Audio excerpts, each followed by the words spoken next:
Alright, so I'm using my phone here because it records better close up than the GoPros can. But here's the new track plan.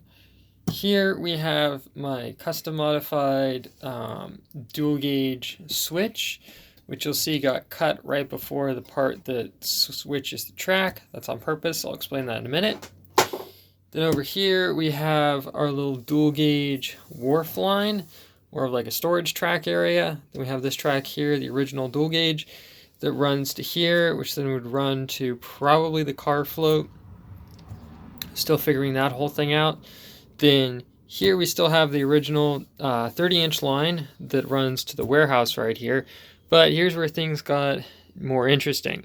The problem is over here, originally this track was supposed to run over to here.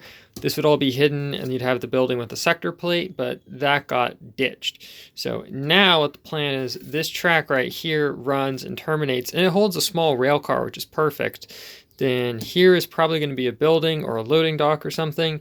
Then we have this track here, which runs back to here. And this area between about here and probably about that black mark is going to be hidden by a building flat. So this area back here and this area here are visually separated, which is pretty cool.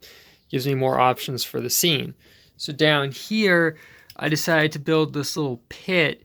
Not entirely sure what it's for. Originally, I was going to have a fake power plant here. But I'm thinking this might be for another industry here on the little wharf area or something. That we'll figure out. In the worst case scenario, I'll just make it look like it's a little drainage culvert and drill a fake hole in it or something. I'll figure it out. I'm not too sure yet, but I'm not too worried. And we have this guy running out here.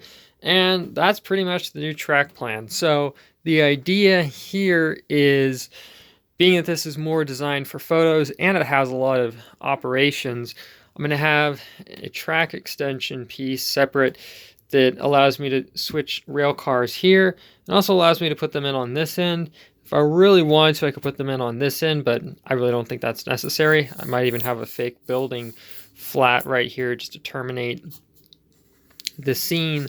But that should give me a lot of photo options and also some cool operations. I will say that I'm not 100% sure if I'm actually going to run the 18-inch line in operations.